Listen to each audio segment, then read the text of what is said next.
ಹಾಗಾದ್ರೆ ಪ್ರಶ್ನೆ ಏನು ಎನ್ನುವುದನ್ನು ಅರ್ಥ ಮಾಡಿಕೊಳ್ಬೇಕಲ್ವಿ? ಯಾರೇ ನನ್ನೊಳಗೆ ನಾನೇ ಪ್ರಶ್ನೆ ಮಾಡುವುದು. ಯಾಕೆ ಪ್ರಶ್ನೆ?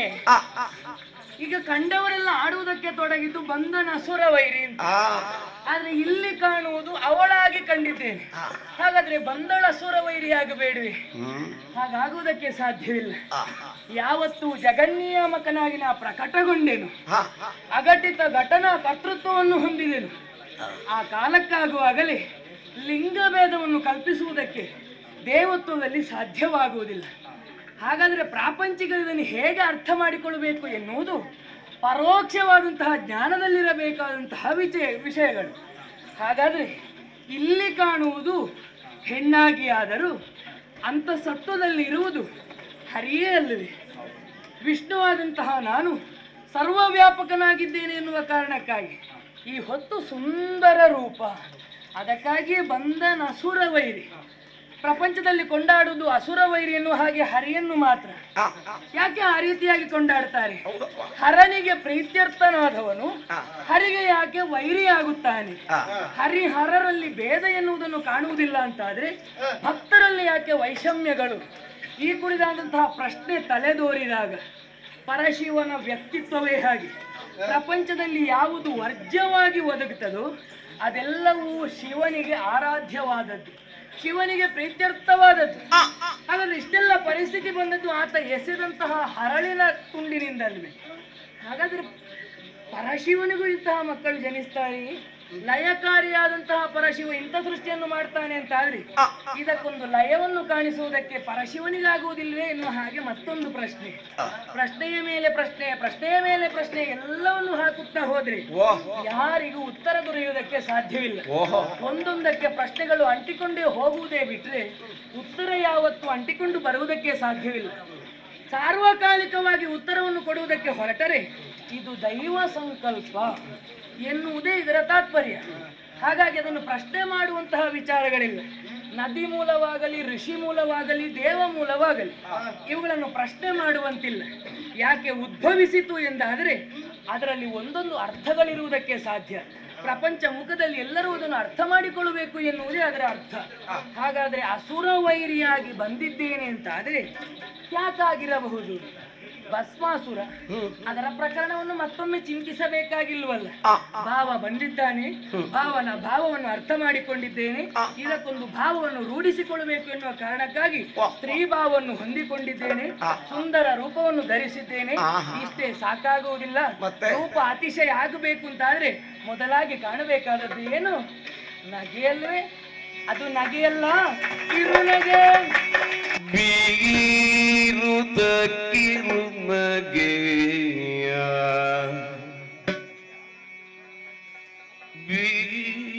ಬೀರುತ ಕಿರುನಗೆ ಬೀರುತ ಎಷ್ಟಂತ ಬೀರುವುದು? ಎಷ್ಟಂತ ಬೀರುವುದು? ಕಿರು ಕಿರು ನಗೆಯ ಕಣ್ಣಿನ ಓರೇನೋ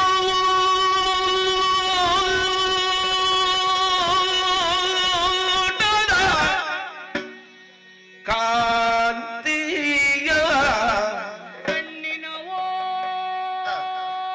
ಓರೇನೋ ಕಿರುನಗೆಯ ಕಿರುನಗೆಯ ಕಿರುನಗೆಯ ಬೀರುತಗ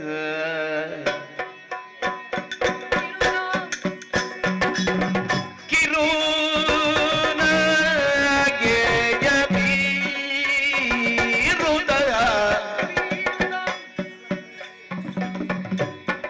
ನಗೆಯ ಬೀರುತಗ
ನಗೆಯ ಕಣ್ಣಿನ ಓರೆ ನೋಟದ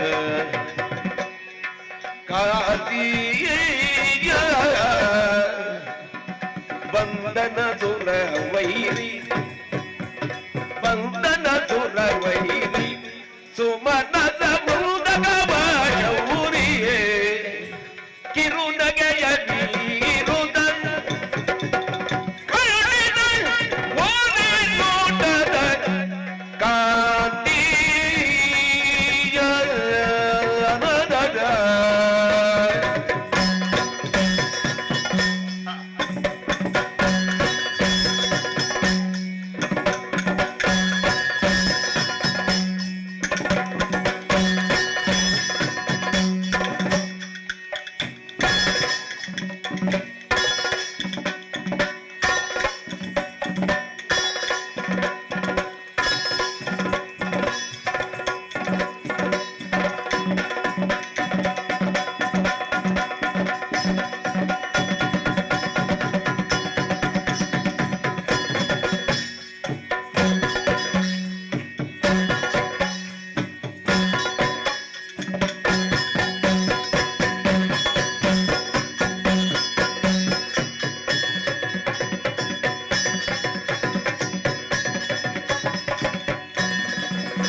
ಕಿರುನಗೆಯ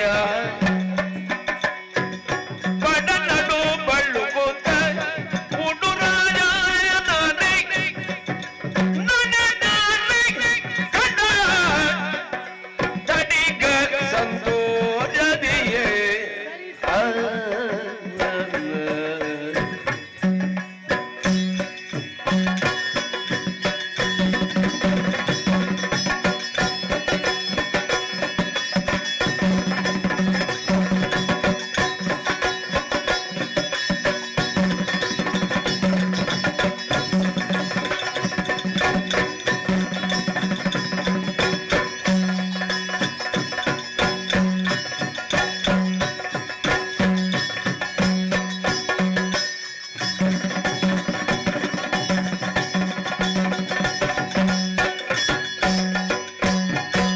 ಬಡನ್ನಡು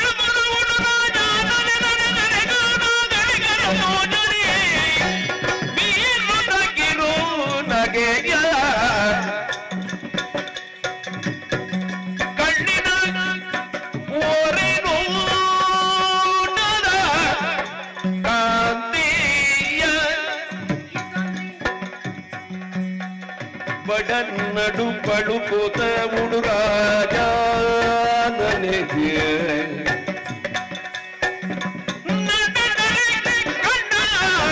ತಡಿಗ ಸಂತೋಷದಿಯೇ ಬಂಧನ ಸುರವೈರಿ ಬಂಧನ ಸುರವೈರಿ ಸುಮನದ ವೃಂದ ಕಾವಚೌರಿ ಸುಮನದ ವೃಂದ ಕಾವಚೌರಿ ಬಂದನು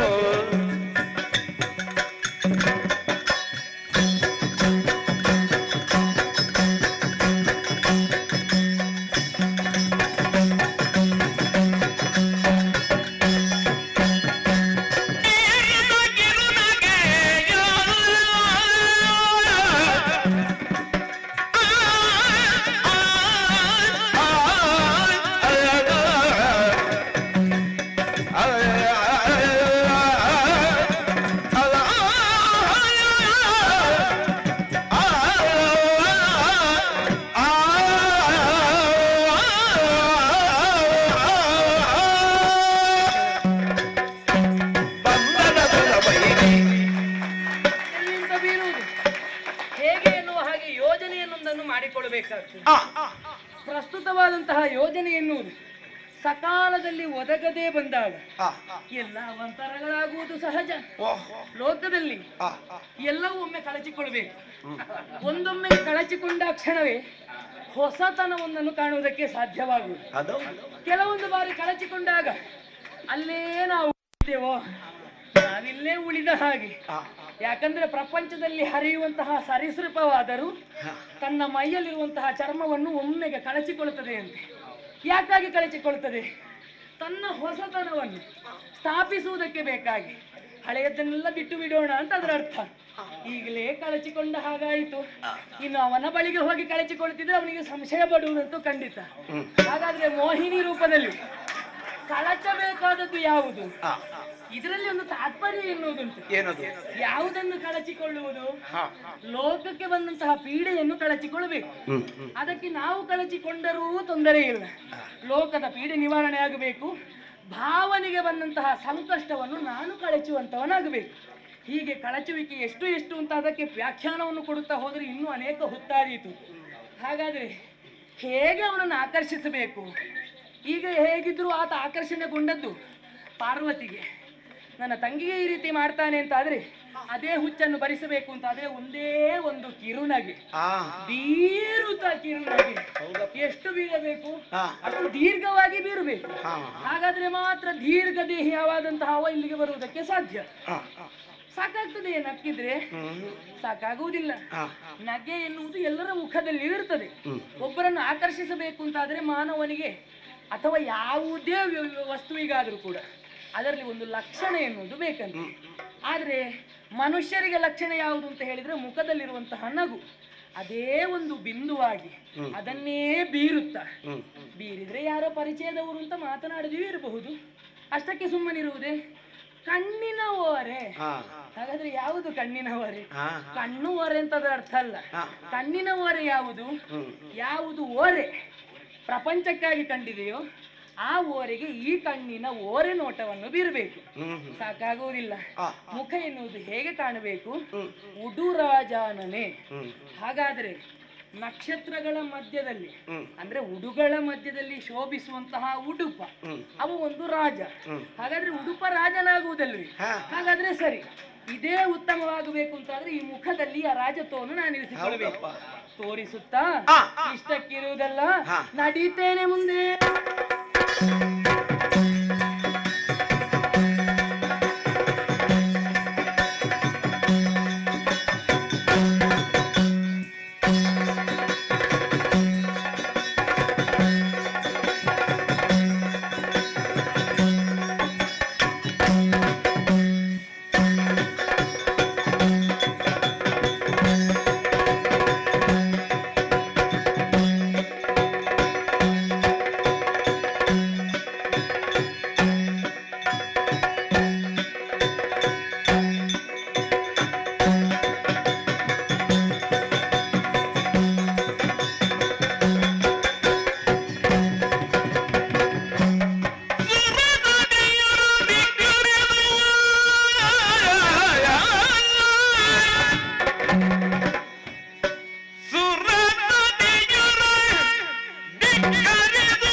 ಸುಂದರಿಯಲ್ಲ ಸ್ಮರ ಶರಣ ರತಿಯು ಈಕೆಗೆ ಎಡೆಯಿಲ್ಲ ಸ್ಮರ ಶರಣ ರತಿಯು ಈಕೆಗೆ ಎಡೆಯಿಲ್ಲ ಯಾರಿವಳು ಇವಳು ಯಾರಿವಳು ಸ್ಮರಣ ರತಿಯು ಸುಂದರಿಯಲ್ಲ ಸ್ಮರ ಶರಣ ರತಿಯು ಈಕೆಗೆ ಎಡೆಯಿಲ್ಲ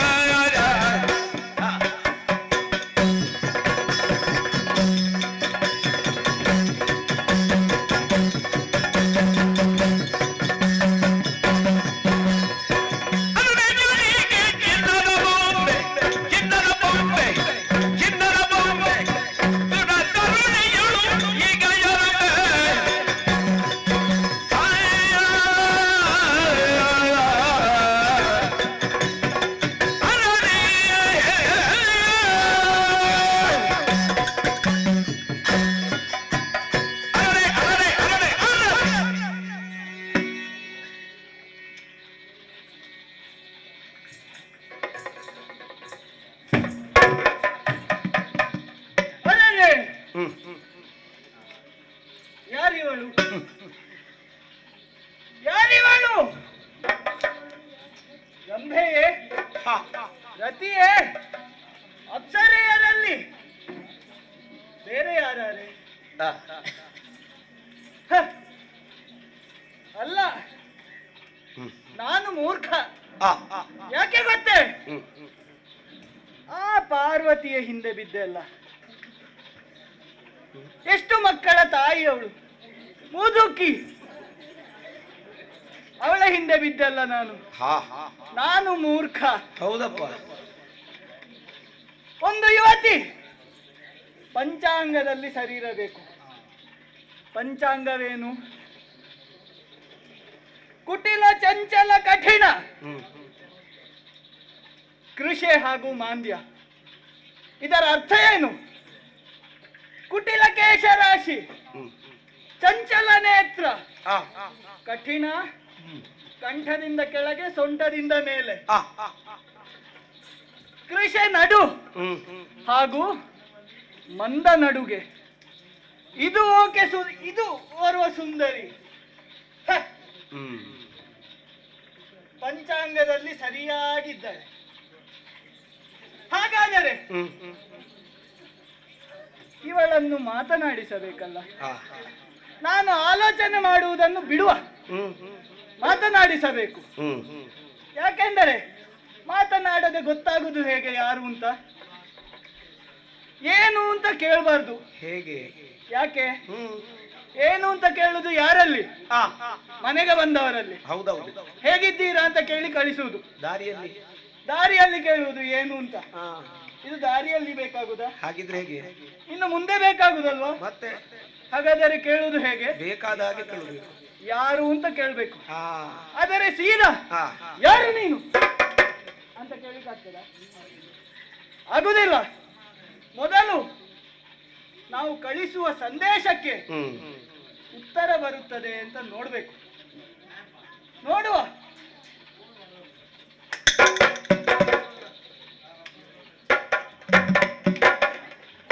ಓಹೋ ಇನ್ನೊಂದು ಪ್ರಯೋಗ ಮಾಡುವ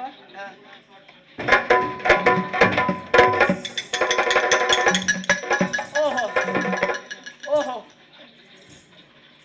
ಒಬ್ಬಾಕೆ ಸುಂದರಿಯನ್ನು ಸ್ತ್ರೀಯನ್ನು ಏನಂತ ಕರೆಯುವುದು ಹೇಗೆ ಕರೆಯುವುದು ಓ ಸುಂದರಿ ಮಾತು ಬರುವುದಿಲ್ವೇ ಓ ಸುಂದರಿ ನೀನೆ ಯಾರು ಬೆಳ್ಳೆಲೆ ನಾರಿ ವಯ್ಯಾರಿ ಯಾರು ಬೆಳ್ಳೆಲೆ ನಾರಿ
ಅಯ್ಯೋ ಶಿವನೇ, ಪಂಚಾಂಗದಲ್ಲಿ ಸರಿ ಇದ್ರೂ ಮಾತು ಬರುವುದಿಲ್ಲಲ್ಲ. ಮಾತು ಬರ್ತದೆ. ಬಿಟ್ಟು ಬಿಟ್ಟು ಬಿಟ್ಟು ಬಿಟ್ಟು ಇದ್ದಾಗಿದೆ, ಒಮ್ಮೆ ಇನ್ನು ಮಾತಾಡ್ಬಿಡಿ ಅದನ್ನು. ನುಡಿಮುತ್ತು ಬಿತ್ತು ಅಂತ. ಹಾಗ ಆಹಾ, ಕ್ಷೀರವಾಣಿ ಕಿರವಾಣಿಯ ಸಂತಸ ಆಯ್ತು ನೀ ಮಾತಾಡೋದು ಕೇಳಿ. ಇನ್ನು ಕಿರವಾಣಿ ಅಂತ ಹೇಳಿದ ಅದಕ್ಕ ಏನು ಇಷ್ಟು ಸಮಯ ಆಲೋಚನೆ ಮಾಡಿದ್ದು ಮಾತು ಬರುವುದಿಲ್ಲ ಅಂತ, ಇನ್ನು ಮುಂದೆ ಹೇಗೆ ಅಂತ ಆಲೋಚನೆ ಮಾಡ್ತಿದ್ದೆ. ಗಿಳಿಯಂತಹ ಸ್ವರ ಉಂಟು ಅಂತ ಕೀರವಾಣಿ ಅಂತ ಆಡುವುದು. ಅಲ್ಲ. ಇರ್ಲಿ ಇರ್ಲಿ ಇರ್ಲಿ. ಅಲ್ಲ ಅಲ್ಲ ಅಲ್ಲ ಅಲ್ಲ ಅಲ್ಲ, ಮತ್ತೆ ಕ್ಷೀರವಾಣಿ ಹಾಲಿನಂತಹ ವಾಣಿಯ ಅಲ್ಲ. ಮತ್ತೆ ನಿನ್ನ ಮಾತನ್ನು ಕೇಳಿದಾಗ, ಹ್ಮ್. ನಿನ್ನ ನುಡಿಮುತ್ತುಗಳನ್ನು ಕೇಳಿದಾಗ ಹ್ಮ್. ಕ್ಷೀರ ಕುಡಿದಷ್ಟೇ ಸಂತೋಷ ಆಯಿತು ಅಂತ. ಹಾಗೆ ಕ್ಷೀರಪಾನವಾಯಿತು. ಹೌದು. ಮತ್ತೆ ಹಾಲಿನಲ್ಲಿ ಎಂತದ್ದು ಮಾತು? ಹ? ಹಾಲಿನಲ್ಲಿ ಹಾಲಿನಲ್ಲಿ ಮಾತಲ್ಲ, ಸಂತೋಷ ಆಯಿತು. ಹಾಗೆ ಹಾಗೆ ಇರಲಿ, ವಿಷಯಕ್ಕೆ ಬರುವ. ಆ ವಿಷಯ ಹ, ಸುಂದರಿ, ಇದು ಪೀಠಿಕೆ ಆಯ್ತಲ್ವ, ಇದು ವಿಷಯ ಪ್ರಾರಂಭ ಆಗ್ಲಿ. ಬೇಗ ಒಂದು ಉಪಸಂಹಾರ ಮಾಡಿಬಿಡಿ. ಯಾರ ಸಂಹಾರ? ಅಲ್ಲ, ಉಪಸಂಹಾರ ವಿಷಯದಲ್ಲಿ ಹೇಳಿ. ಹಾಗೆ, ಓಹೋ, ಇರಲಿ ಇರಲಿ ಇರಲಿ, ವಿಷಯಕ್ಕೆ ಬರುವ. ಬನ್ನಿ ಬನ್ನಿ. ನೀನು ಯಾರು? ಯಾರು ಅಂತಲ್ಲ? ಸರಿ. ಯಾಕೆ ಇಲ್ಲಿಗೆ ಬಂದೆ? ಯಾಕೆ ಇಲ್ಲಿಗೆ ಬಂದೆ? ಯಾರು ನಿನ್ನ ತಂದೆ? ಹಾ, ಹೇಳು ನನ್ನ ಮುಂದೆ. ಇನ್ನೇನಾದ್ರೂ ದೇ ಉಂಟೆ? ಅದು ನೀನು ಹೇಳಿದ ಮೇಲೆ. ಸರಿ, ಇನ್ನು ನಾನು ಹೇಳಿದ ಬಳಿಕ ಏನಂದೆ ಅಂತ ಮತ್ತೆ ಕೇಳಬೇಡಿ. ಕೇಳ್ತದೆ. ಹಾ, ಸರಿ ಸರಿ. ಹಾ, ನಿನಗೆ ಮಾತು ಬರ್ತದೆ, ಹಾ. ನನಗೆ ಕಿವಿ ಕೇಳ್ತದೆ. ಕೇಳ್ತದೆ. ಹಾ, ಅಲ್ಲ, ಅದಕ್ಕೂ ಸಂಬಂಧ ಇಲ್ಲಲ್ಲ. ನಿನಗೆ ಮಾತು ಬರ್ತದೆ, ನನಗೆ ಕಿವಿ ಕೇಳ್ತದೆ ಅಂತ ಹೇಳಿದ್ರೆ ಅರ್ಥ ಎಂತ? ಇಲ್ಲ ಇಲ್ಲ, ಬೇರೆ ಯಾರು ಮಾತನಾಡಿದ್ರೆ ಸ್ವಲ್ಪ ತಪ್ಪಾಗಬಹುದು, ಹಾ. ನೀನು ಮಾತಾಡಿದ್ರೆ ಕೇಳು. ಹಾ, ಅಲ್ಲಲ್ಲ, ನನಗೆ ಯಾಕೆ ಅರ್ಥ ಆಗುವುದಿಲ್ಲ ಅಂದ್ರೆ ಹಾ, ನಿಮ್ಮ ಮಾತು ಒಂದಕ್ಕೊಂದು ನನಗೆ ಯಾಕೋ ಅರ್ಥವಾಗುವುದಿಲ್ಲ. ಯಾಕೆ ಆಡಿದೆ? ಹಾ, ನೀವು ಒಂದು ವಿಚಾರವಾಗಿ ನನ್ನದಾಡುವುದು, ಹಾ, ಮತ್ತೊಂದು ವಿಚಾರವಾಗಿ ನಿಮ್ಮದಾಡುವುದು, ಹಾ. ಇದನ್ನೆಲ್ಲ ತಾಳೆ ಅದು ಮಾಡುವುದು. ಯಾಕೆ ಗೊತ್ತಾ? ಮುಂದೆ ನಿಂಗೆ ಗೊತ್ತಾಗ್ಬೇಕು ಅಂತ. ಓಹೋ, ಮುಂದೆ. ಹಾ. ಸರಿ ಸರಿ ಸರಿ. ಗೊತ್ತಿಲ್ಲ ನಾನು ಯಾರು ಅಂತ. ಓಕೆ, ಇರಲಿ.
ವಂದಿಸಿಕೊಳ್ತಾ ಇದ್ದೇನೆ. ಎದ್ದೇಳಿ.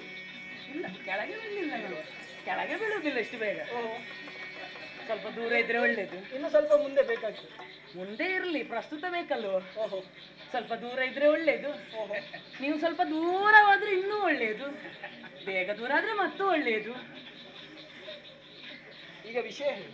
ಅಲ್ಲ, ವಿಷಯ ಪ್ರಾರಂಭ ಎಲ್ಲಿಂದ ಅಂತ ನಾನು ಆಲೋಚಿಸುವುದು. ಹಾ, ನೀವು ಒಂದೊಂದು ಪ್ರಶ್ನೆಗಳನ್ನು ಕೇಳುವುದು ಎಲ್ಲಿಂದ ಅಂತ ನಾ ಪ್ರಾರಂಭ ಮಾಡಲಿ? ಏನೆಂದೆ ಅಂತ ನೀ ಕೇಳ್ತಿರುದಾ? ಹಾಗೆ ಕೇಳಬೇಕಾ? ಕೇಳಿದ್ರೆ ಪುನಃ ಹೇಳುವ. ಈಗ ನನಗೆ ಅದೇ ಸಂಶಯ, ಎಲ್ಲಿಂದ ಪ್ರಾರಂಭ ಮಾಡುವುದು? ನಾನು ಹೇಳುವ ಮುಂಚಿತವಾಗಿ ಆ ವಿಚಾರವನ್ನು ಬದಿಗಿಡೋಣ. ಅಲ್ಲ ಅಲ್ಲ, ಎಲ್ಲಿಂದ ಪ್ರಾರಂಭ ಮಾಡುವುದಲ್ಲ. ಮುದದಿಂದ ನಿನ್ನ ಕೊಂಡಾಡ್ಲಿಕ್ಕೆ ಇನ್ನೇನು ಹೇಳಲಿಲ್ಲ ನಾನು, ಇಲ್ಲಿಗೆ ಕೊಂಡಾಡ್ತೇನೆ. ಅಯ್ಯ, ವೀರಾಧಿ ವೀರ ಎನ್ನುವುದು ಸ್ಪಷ್ಟವಾಯಿತು. ಕಾಣುವುದಕ್ಕೆ ದೈತ್ಯಾಕೃತಿ, ಆಸುರಿ ಪ್ರವೃತ್ತಿ, ಇವುಗಳನ್ನೆಲ್ಲವನ್ನು ಕಾಣುವಾಗ ನೀ ಅಸುರ ವೀರ ಎನ್ನುವುದು ಸ್ಪಷ್ಟ ಇರಲಿ. ಈಗ ಯಾರು ನೀನು ಅಂತ ಕೇಳುವಾಗ ಅಸುರ ವೀರ ಆದ್ರೂ ಒಳ್ಳೆವಾಗಿರ್ಬಹುದು. ಹೌದಾ? ಅಲ್ಲ, ನಾ ಹೇಳಿಲ್ಲ ಕೆಟ್ಟಲ್ಲ ಅಲ್ಲ ಹೇಳಿದ್ದು ಅಸುರ ಅಂತ ಹೇಳಿದ್ರೆ ಅಸುರ, ಸುರರಿಗೆ ವಿರುದ್ಧವಾದದ್ದು ಅಸುರ ಅಷ್ಟೇ. ನಾ ಮುಂದೆ ಹೋಗ್ಲಿಲ್ಲ ವಿಚಾರವಾಗಿ. ನಾವು ಅಷ್ಟರಲ್ಲಿ ಇಡೋಣ, ಆಗಬಹುದಾ? ಇದು ನಾ ಹೆಣ್ಣಲ್ವಾ? ಹೌದು ಹೌದು, ಆಗಿರಬಹುದು. ನೀನೇ ಹೇಳ್ಬೇಕು. ಇರ್ಲಿ, ಮುಂದೆ ಗೊತ್ತಾಗಿತ್ತು ನಿಮ್ಮದೇ ಉತ್ತರ.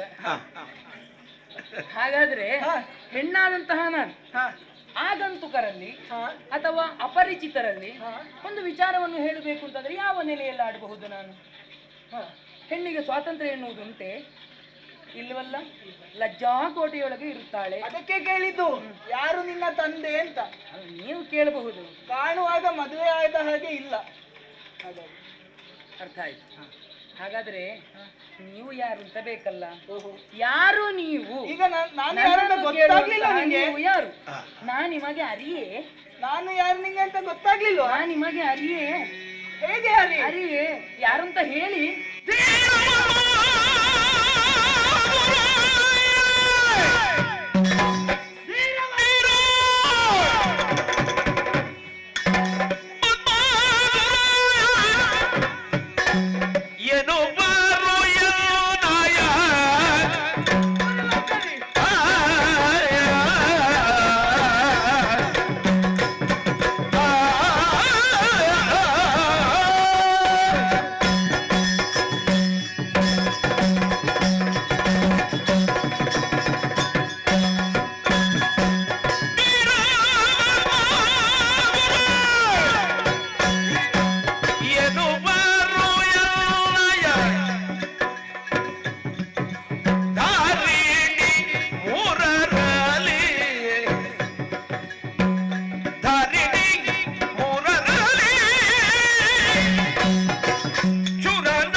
ಈ ಮೀಸೆ ನೋಡಿ ಗೊತ್ತಾಗ್ಲಿಲ್ವಾ? ಮೀಸೆ ನೋಡಿದ್ರೆ ಗಂಡಸು ಅಂತ ಗೊತ್ತಾಗುವುದು. ಓಹೋ, ಈ ಬಲುಹು ನೋಡಿ ಗೊತ್ತಾಗ್ಲಿಲ್ವೋ? ನೀ ಶೌರ್ಯವಂತ ಅಂತ ಅರ್ಥ ಆಗುವುದು. ಈ ಕೇಶರಾಶಿಯನ್ನು ನೋಡಿ ಗೊತ್ತಾಗ್ಲಿಲ್ವೋ?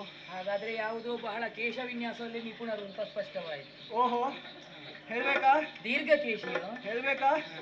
ಯಾರಂತ ಹೇಳ್ಬೇಕಾ?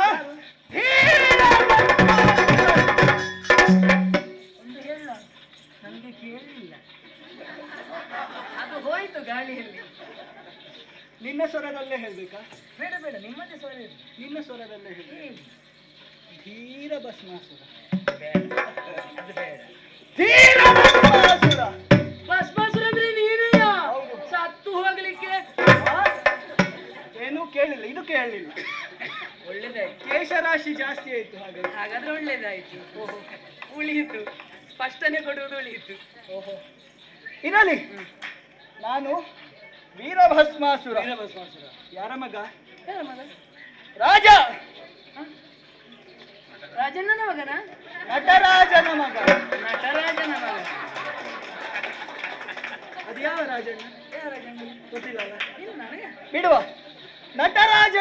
ನಾನು, ಗೊತ್ತಾಯ್ತಲ್ಲ?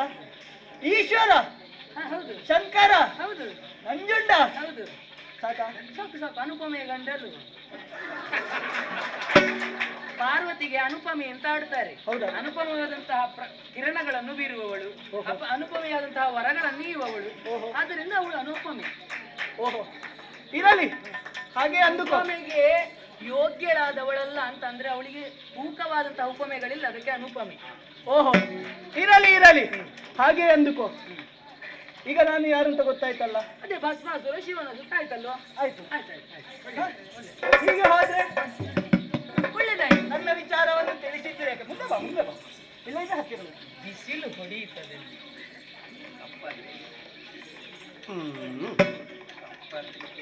ಬೇಡ ಬೇಡ ಬೇಡ ಬೇಡ, ಅದು ಬೇಡ ನಮಗೆ, ನನ್ನದೇ ಉಂಟು. ಹ, ಇರಲಿ, ವಿಷಯಕ್ಕೆ ಬರುವ. ವಿಷಯಕ್ಕೆ ಬರುವಲ್ಲ? ಹಾ, ನಾನು ಯಾರು ಅಂತ ಗೊತ್ತಾಯ್ತು. ನೀನು ಹೇಳಿದ್ದೇನು? ನನ್ನ ವಿಚಾರ ತಿಳಿದ ಮೇಲೆ ನಿನ್ನ ವಿಚಾರ ಹೇಳ್ತೀನಿ. ಹೌದು ಹೌದು. ವಿಚಾರವನ್ನು ಹೇಳ್ಬೇಕಾ? ಯಾರು ನೀನು? ಹೇಗೆ ಹೇಳಿ ನಾನು? ಏನಾಯ್ತು? ಅತಿ ಕುಲದಲ್ಲಿ ಹುಟ್ಟಿ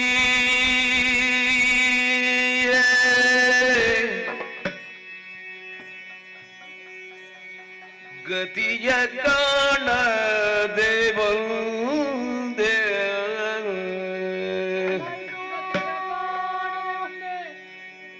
ಅತಿ ಕುಲದಲ್ಲಿ ಹುಟ್ಟಿ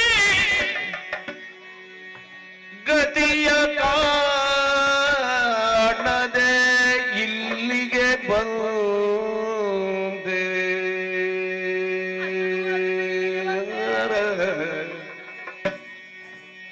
ಮತಿವಂತ ಕೇಳು ಎನ್ನ ಒಂದಿಷ್ಟು ಕಥೆಯ.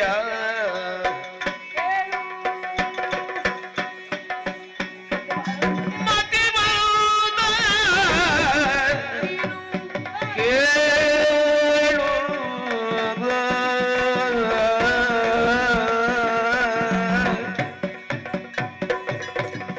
ಎನ್ನ ದುಃಖದ ಕಥೆಯ.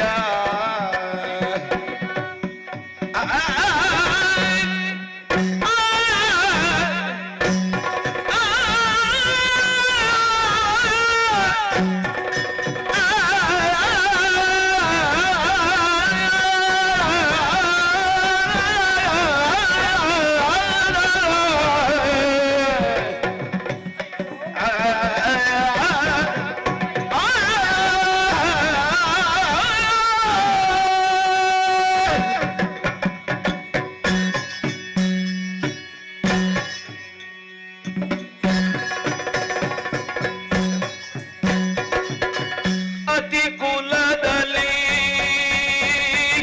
ಹುಟ್ಟಿ ಗತಿಯ ಕಾಣದೆ ಇಲ್ಲಿಗೆ ಬಂದೆ.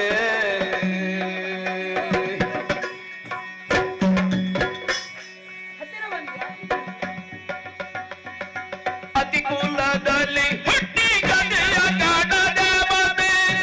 ಇಲ್ಲಿಗೆ ಬಂದೆ. ಮತಿವಂತ ಕೇಳುವ ಎನ್ನ ಕಥೆಯ. ಓ ಮತಿವಂತ ಕೇಳು ಎನ್ನ ಕಥೆಯ. ಅತಿ ಕುಲದಲ್ಲಿ ಹುಟ್ಟಿ ಗತಿಯ ಕಾಣದೆ ಬಂದೆ. ಮತಿವಂತ ಕೇಳು ಪತಿಯ ಗರಸಿ ಬಂದೆ ತೊಳಲಿ ಬಳಲು ತಿಂದು. ಪತಿಯ ಅರಸಿ ಬಂದೆ ಬಂದೆ.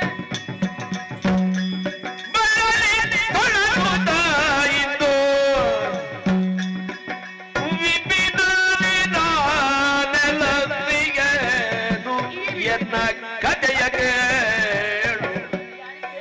ಪತಿಯ ನರದಿ ಬದಲಲ್ಲಿ ಬಳಲು ವಿಪಿನಲ್ಲಿ ನಾನೆಲ್ಲರಿಗೂ. ಅತಿ ಕುಲದಲ್ಲಿ ಹುಟ್ಟಿ ಗತಿಯ ಕಾಣದೆ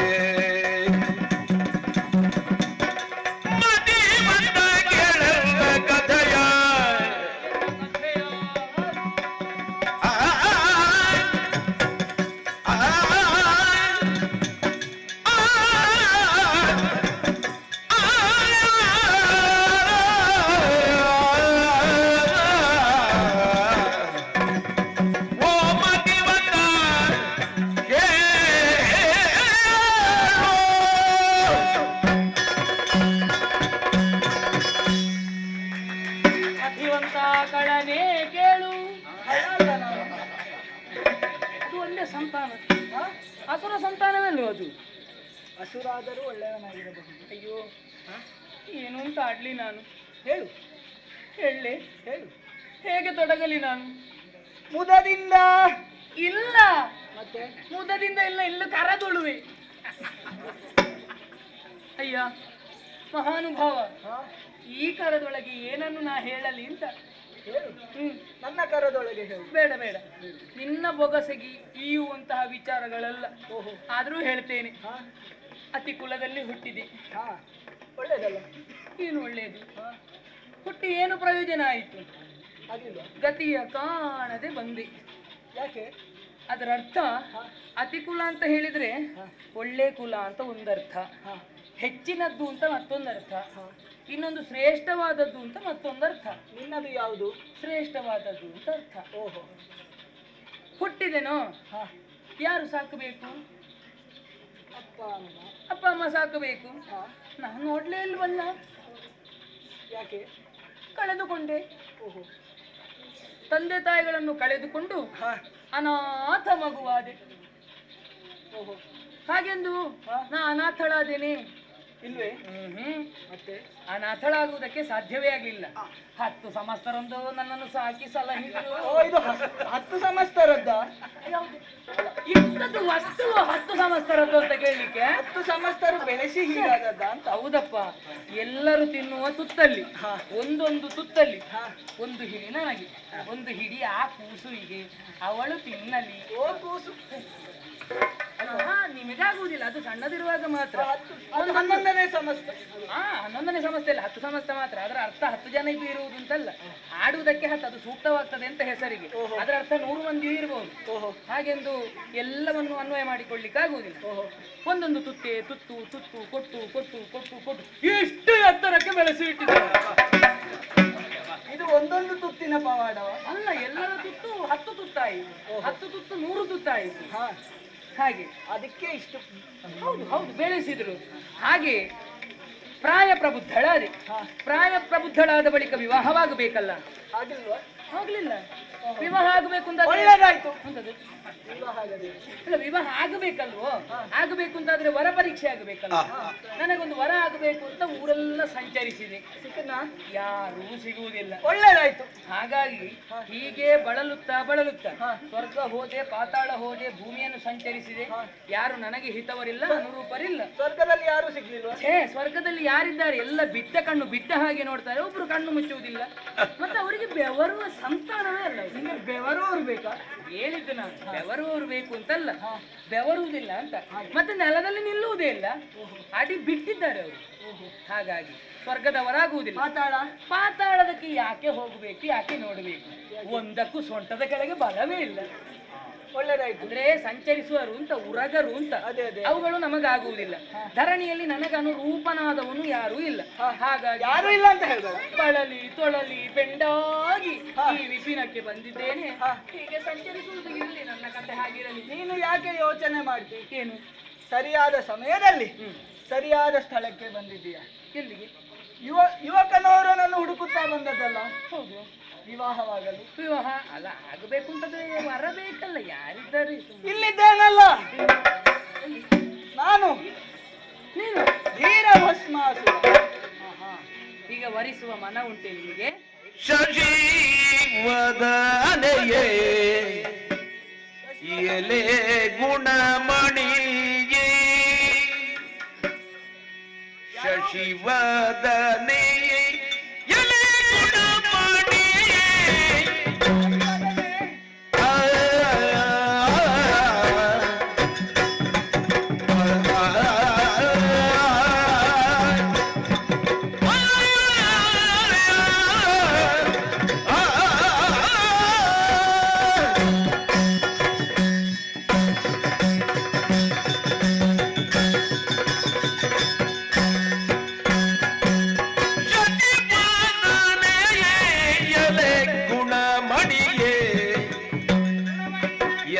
ವಶವಾಗಿ ರಮಿಸುತ್ತ ಸುಖವಿಯೇ,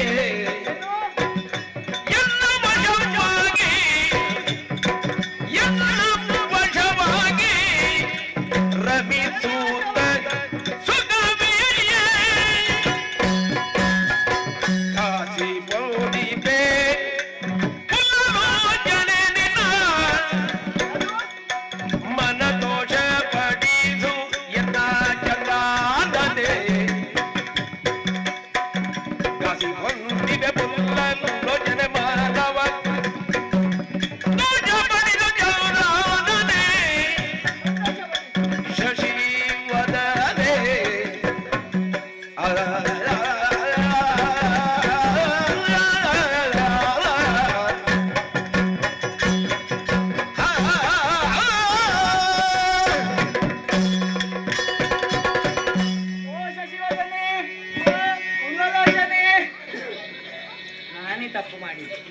ಹೇಳಬೇಕಾದನ್ನು ಹೇಳಲೇ ಇಲ್ಲ. ಏನು? ಇಲ್ಲದಿದ್ರೆ ನೀವು ಇಷ್ಟೆಲ್ಲ ಹೆಸರಲ್ಲಿ ಕರಿಬೇಕು. ಯಾಕೆ? ಅವಸರಕ್ಕೆ ಗೊತ್ತು ಆಗ್ಲಿಲ್ಲ. ಏನದು? ಮರೆತು ಹೋಯಿತು. ಏನದು? ನನ್ನ ಹೆಸರು ನೀವು ಕೇಳಲಿಲ್ಲ, ನಾ ಹೇಳಲಿಲ್ಲ. ಹೆಸರ ಮೋಹಿನಿ. ಏನು? ಮೋಹಿನಿ. ಏನು? ಮೋಹಿನಿ. ಮೋಹಿನಿ. ಆ, ನಿನ್ನನ್ನು ನೋಡುವಾಗ ಮೋಹ ಆಗುವುದು ಸರಿಯೇ? ಅದಕ್ಕಾಗಿ ಮೋಹಿನಿ. ಹ, ಸರಿಯಾದ ಹೆಸರು, ಸರಿಯಾದ ಸ್ಥಳ, ಸರಿಯಾದ ಸಮಯ. ಬಂದಿದ್ದೀಯ, ವರನಿದ್ದೇನೆ. ವಧು ಇದ್ದೀಯ, ಮದುವೆ ಆಗುವ. ಇದೊಳ್ಳೆ ಕಥೆ ಆಯ್ತಲ್ಲ. ನೇರ ಹೋಗಿ ಮದುವೆ ಆಗುವುದಾ? ಅದಕ್ಕೊಂದು ಕ್ರಮ ಇಲ್ವಾ? ಏನು ಕ್ರಮ? ನಾ ಹೇಳಿಕೊಟ್ಟಾಗಬೇಕಾ ನಿಮಗೆ ಕ್ರಮ? ಏನು ಕ್ರಮ? ನಟರಾಜನ ಮಗನಂತೆ, ಹಾ, ರಾಜನ ಮಗನಂತೆ. ಹಾ. ಎಂತದ್ದು ಇದು ಕ್ರಮವಾ? ಕ್ರಮ ಏನು ಹೇಳು ನೋಡ. ಎಂತದ್ದು? ನಿನಗೆ ಗೊತ್ತಿರುವ ಕ್ರಮ. ನನಗೆ ಗೊತ್ತಿಲ್ಲ, ಗೊತ್ತಿಲ್ಲದಕ್ಕಲ್ಲೂ ಹೇಳುದು. ಕ್ರಮದಲ್ಲಿ ತುಂಬಾ ವಿಧ ಇದೆ. ಏನು ಕ್ರಮ? ನಾನು ಹೇಳುವ ಕ್ರಮ ಒಂದೇ. ಎಂತದ್ದು ಉಪಕ್ರಮವ? ಅಲ್ಲ. ಮತ್ತೆ ಗಾಂಧರ್ವ ವಿವಾಹ. ಅಯ್ಯೋ, ಬೇಡವಾ? ಏನಂತ ಮಾತನಾಡ್ತೀರಿ? ವಿವಾಹವೇ ಅದು ಕೂಡ. ಈಗ ವಿವಾಹ ಆಗಬೇಕು ಅಂತ ನೀವೆಲ್ಲ ಬಯಸುದು. ಹೌದು. ಏನಾದರೂ ತೊಂದರೆ ಉಂಟೆ? ತೊಂದರೆಯ ಮುಂದಿನ ಪೀಳಿಗೆಗಾಗುವ ವರಿಸುವ ಮನವಿದ್ದರೆ, ಇದು ಮನವಿದ್ದರೆ, ಹಾ. ಈ ಮನವು ಶಾಶ್ವತವಾಗಿ ಉಂಟು ಅಂತಾದ್ರೆ ಹಾ. ನಂದೊಂದು ಪಣ ನೆರವೇರಿಸಬೇಕು. ಏನದು? ನಾನಂದ್ರೆ ಸಣ್ಣ ಪ್ರಾಯದಲ್ಲಿ ಸುಮ್ಮನಿದ್ದವಳಲ್ಲ. ಓಹೋ, ಅಂದ್ರೆ ಏನು ಕೆಲಸ ಅದೇ ನೀನು ಇಲ್ಲ. ಸುಮ್ಮನಿರ್ಲಿಲ್ಲ ಅಂತ ಗೊತ್ತಾಗ್ತದೆ. ಹೌದು. ಅದರ ಅರ್ಥ ಏನು? ಹೇಳು ಹೇಳು. ಆಮೇಲೆ ಹೇಳ್ತೀನಿ. ಹೀಗೆ ಹಾ. ನಾಟ್ಯಾಭ್ಯಾಸ ಮಾಡಿದವಳು ನಾನು. ಅದನ್ನೇ ಹೇಳಿದ್ದು. ಹೌದಾ? ನಿನ್ನ ನಡೆನುಡಿಯಲ್ಲಿಯೇ ಗೊತ್ತಾಗ್ತದೆ ಹೌದಾ? ನೀನು ಭರತನಾಟ್ಯ ಪ್ರವೀಣೆ ಎಂದು. ಆಯ್ತಲ್ವ? ಮತ್ತೆ ನಾನು ವಿಸ್ತಾರವಾಗಿಸಬೇಕಾಗಿಲ್ಲ. ಹಾ, ಈ ವಿದ್ಯೆಯಲ್ಲಿ ಅದಕ್ಕೂ ಪಣಕ್ಕೂ ಏನು ಸಂಬಂಧ? ಪಣ ಉಂಟು. ಈ ವಿದ್ಯೆಯಲ್ಲಿ ಯಾರು ನನ್ನನ್ನು ಸೋಲಿಸುತ್ತಾರೆ ಹಾ. ಅವರನ್ನು ನಾ ವಿವಾಹವಾಗುತ್ತೇನೆ ಎನ್ನುವ ಹಾಗೆ ಬಾಲ್ಯದಲ್ಲಿ ನಾ ಕೈಗೊಂಡಂತಹ ಪಣ. ಅಯ್ಯೋ. ಬಾಲ್ಯದಲ್ಲಿ ಕೈದಿರ್ಪೆ ಪಣವನ್ನು. ಮೋಹಿನಿ, ಓ ಮೋಹಿನಿ, ಓ ಮೋಹಿನಿ, ಓ, ನೀನು ಮರೆತೆ ಯಾವುದು? ನಾನು ಯಾರ ಮಗ? ರಾಜಣ್ಣನ ಮಗ ಅಲ್ವಾ? ನಟರಾಜನ ಮಗ. ಇರ್ಲಿ ಇರ್ಲಿ. ಹಾ, ಹಾಗಾದರೆ ನಾಟ್ಯ ನನ್ನ ರಕ್ತದಲ್ಲೇ ಇದೆ. ಅದು ಹೇಳುವುದಕ್ಕಾಗುವುದಿಲ್ಲ. ಯಾಕೆ? ಈಗ ವೈದ್ಯನ ಮಗ ವೈದ್ಯನೇ ಆಗ್ಬೇಕು. ಆದರೆ ವೈದ್ಯ ಹೇಗೆ ಅಂತ ಗೊತ್ತಿದೆ ಅಲ್ಲ? ವೈದ್ಯ ಹೇಗೆ ಅಂತ ಗೊತ್ತಿದೆ ಬಿಟ್ರೆ ಹಾ. ವೈದ್ಯ ವೈದ್ಯನೇ ಆಗಬೇಕಾಗಿಲ್ಲ. ಮತ್ತೆ ಈಗ ಜ್ಯೋತಿಷ್ಯನ ಮಗ ಜ್ಯೋತಿಷ್ಯರಾಗ್ತಾರ? ಅವ್ರು ಬೇರೆ ಏನೋ ವಿದ್ಯೆಯನ್ನು ಸಾಧಿಸ್ತಾ ಹೋಗ್ತಾರೆ. ಹಾ. ಊರು ಬಿಟ್ಟು ಯಾವುದೋ ಒಂದು ದೂರದ ಊರಿಗೆ ಹೋಗಿ ಅಲ್ಲೇ ತಂಗಿದ್ದು ಗುರುಕುಲ ವಾಸ ಮಾಡುತ್ತಾ ಬೇರೆ ವಿದ್ಯೆ ಕಲಿಯುವುದಿಲ್ವ? ಬೇಡ, ನಾನು ನಕಾಶ ಸಿದ್ಧಪಡಿಸ್ತೇನೆ ಅಂತ. ಅದು ಕೆಲವರು, ಅದು ಕೆಲವರು, ನಾನು ಹಾಡಿ ಹೇಳಿದ್ದು ವಿಚಾರ. ಅದು ಕೆಲವರು, ನಾನಲ್ಲ. ನಾನು ಹೇಗೆ? ಎಂತದ್ದು? ನಾನು ನನ್ನ ತಂದೆಯ ಜೊತೆಯೇ ಇದ್ದೆ.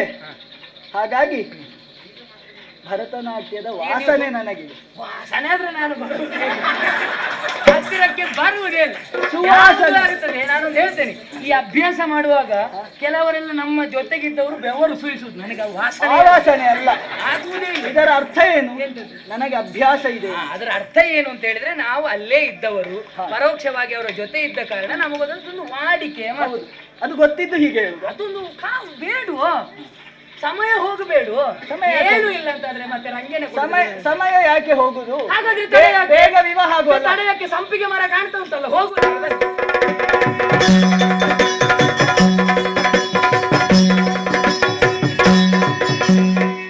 ಬಂದಿದ್ದೇವೆ. ಇಲ್ಲೆಲ್ಲ ಕಾಣ್ತಾ ಉಂಟು. ಮಾವ? ಇಲ್ಲೆಲ್ಲ ಮಾವ? ಇಲ್ಲೆಲ್ಲ ಮಾವ? ಅದು ಭಾವ ಅಪ್ಪಚ್ಚಿ ಎಲ್ಲ ಯಾರದು? ಹೇಳಿಕೊಂಡ ಹೇಳುವುದಪ್ಪ, ಈ ಭಾವ ಇನ್ನು ನನಗಾದೀತು, ಇದರ ಅಡಿಯಲ್ಲಿ ನನಗ ಭಾವ ಬಂದೀತು. ಭರತನಾಟ್ಯದಲ್ಲಿ ಭಾವ, ಹೌದು, ಭಂಗಿ, ಭಾವ, ಭಂಗಿ, ನಾಟ್ಯ, ಲಯ ಎಲ್ಲವೂ ನಾವೇ ಮಾಡುವ. ಮಾಡಬೇಕಾದದ್ದು. ಎಷ್ಟು ತನ್ನಿಂತಾನಾಗಿ ಬರುವುದಲ್ಲ, ಎಷ್ಟು ಉಂಟು ನೋಡ್ತೇನೆ. ನಮ್ಮ ಅಭ್ಯಾಸದಲ್ಲಿರುವುದು. ಹೌದೌದು. ನಿಮ್ಮ ಅಭ್ಯಾಸ ಒಮ್ಮೆ ಪರೀಕ್ಷೆ ಮಾಡೋಣ. ಬನ್ನಿ, ಹಾಗಾದ್ರೆ ಭೂಮಿ ಪೂಜೆ ಮಾಡೋಣ. ಮಾಡಿ ನೋಡುವ. ಶಾಸ್ತ್ರೀಯವಾಗಿ ನಾಟ್ಯಶಾಸ್ತ್ರದ ಪ್ರಕಾರ ಬಹಳ ಚೆಂದಾಗಿದೆ. ಬಹಳ ನಿಮ್ಮದು ವಾಸನೆ, ಇದು ಸತ್ಯವಾಗಿ ವಾಸನೆ, ಬೇರೆ ಎಂತದ್ದು ಅಲ್ಲ. ಸುವಾಸನೆ. ಸುವಾಸನೆ ಅಲ್ಲ, ಇದು ದುರ್ಗಂಧ. ಎಂತದ್ದಿದು? ಈಗ ಭೂಮಿ ಭೂಮಿ ಭೂಮಿ ತಾಯಿಗೆ ಹೇಗೆ ನಮಸ್ಕಾರ ಮಾಡುವುದು? ಹೇಗೆ ಮಾಡಿತು ಹಿಡಿದುಕೊಳ್ಳಿ. ಕಟಕಾಮುಖ ಹಸ್ತಗಳು. ನಿನ್ನದು ಬೇರೆ ರೀತಿಯದ್ದು, ಆಹಾ. ನನ್ನದು ಬೇರೆ ಶೈಲಿ. ಶೈಲಿ ಬೇರೆ ಅಲ್ಲವೇ ಅಲ್ಲ, ನಮ್ಮದು ನಿಮ್ಮದು ಒಂದೇ ಶೈಲಿ ಆಗಬೇಕು. ಅಲ್ಲ, ನನ್ನ ಶೈಲಿಯೇ ಬೇರೆ. ಎಂತದ್ದು? ನನ್ನದು ಸ್ವಲ್ಪ ಇಲ್ಲ, ರೌದ್ರ ಶೈಲಿ. ರೌದ್ರ ಶೈಲಿಯಲ್ಲಿ ಇದುವೇ ಪ್ರಾರಂಭದಲ್ಲಿ. ಹಿಡಿದುಕೊಳ್ಳಿ, ಬಲಕಾಲು ಎಡಕಾಲು ಹಿಡಿದುಕೊಳ್ಳಿ, ಕುಳಿತುಕೊಳ್ಳಿ. ಕೈ ಹೋಗ್ಲಿ ಮೇಲೆ, ಹೋಗ್ಲಿ. ಅಯ್ಯೋ ವಾಸನೆ ಹೇಳಿ.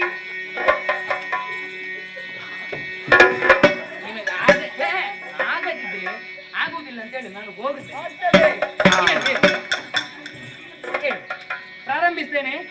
ನಾ ಮಾಡಿದಂತೆ ನೀ ಮಾಡತಕ್ಕದ್ದು.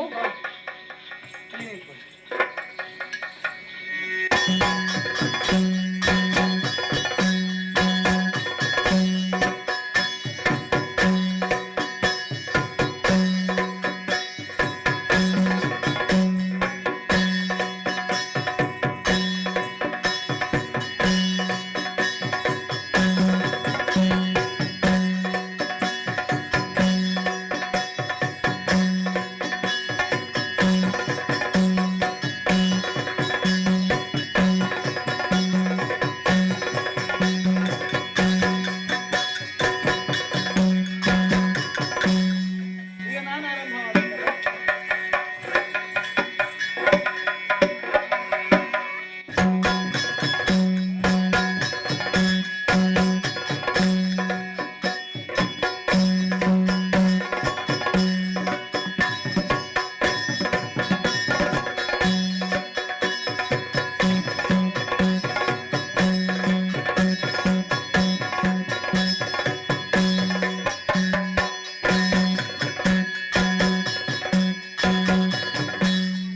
ಹೇಗೆ? ಬರುವಾಗ ಏನಾದ್ರೂ ಮೆಟ್ಟಿಕೊಂಡು ಬಂದಿದ್ದೀರಾ? ಮತ್ತೆ ಕಾಲಲ್ಲಿ ಎಂತದಿತ್ತು? ಅದೇ ನಾನು ಹೇಳಿದೆ ಅಲ್ಲ. ಆಗುದಿಲ್ಲ. ಮತ್ತೆ ಮತ್ತೊಂದು ಬಾರಿ, ತೋರಿಸಿ. ಮತ್ತೊಂದು ಆವರ್ತ, ಇನ್ನೊಂದು ಆವರ್ತ.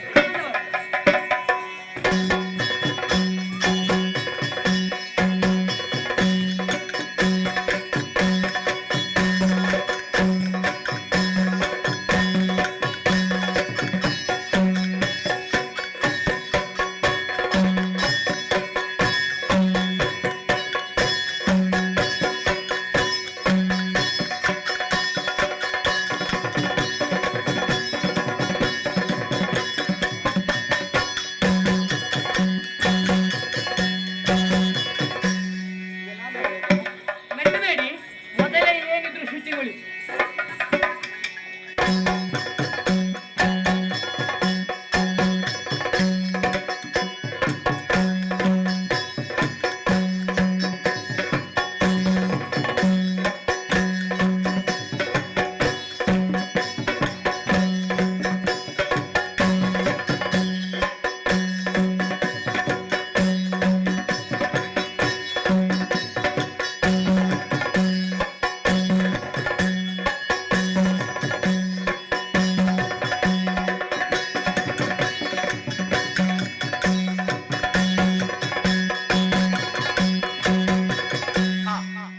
ನಮ್ಮ ಜೊತೆ ಬರುವಂತದ್ದಲ್ಲೇ. ಮತ್ತೆ ಹೀಗೆಲ್ಲ ಮಾಡಿದ್ರೆ ಆಗುವುದಿಲ್ಲ. ರೌದ್ರ ಶೈಲಿ. ಇನ್ನು ಒಂದೊಂದು ಆವರ್ತ ಇಲ್ಲ, ಇನ್ನು ಜೊತೆಯಾಗಿ ಆವರ್ತ. ಹಿಂಗೆ ಹೇಗೆ ಮಾಡಿದ್ರು ಒಂದೇ.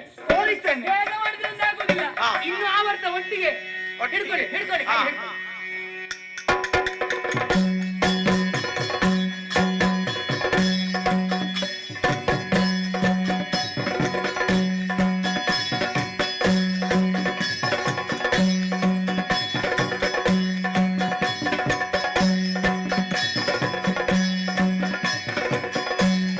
ಇದು ಮುಖ ಮುಖ.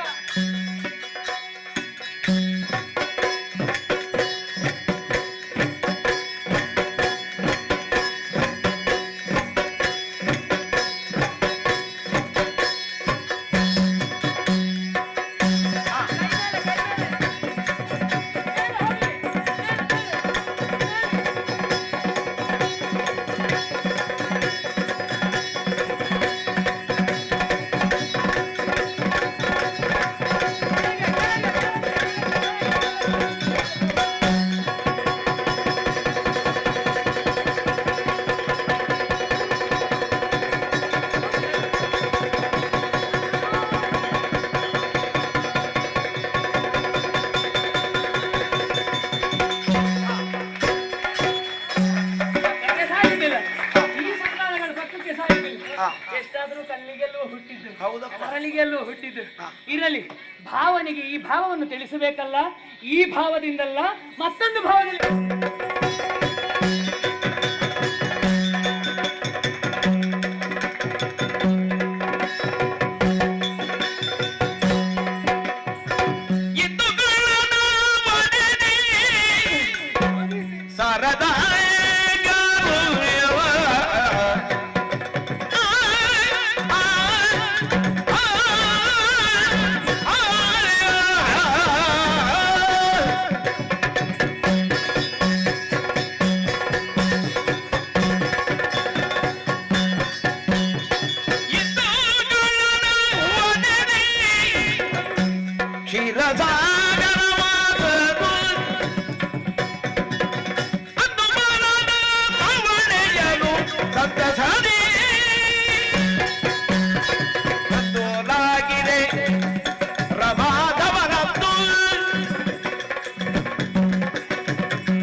ಭಸ್ಮಾಸುರನನ್ನು ವಧಿಸಿ ಲೋಕಕ್ಕೆ ಮಂಗಳವನ್ನು ಉಂಟು ಮಾಡುತ್ತೇನೆ ಎಂದು ಹರನಿಗೆ ಭಾಷೆಯನ್ನಿಟ್ಟಿದ್ದೆ.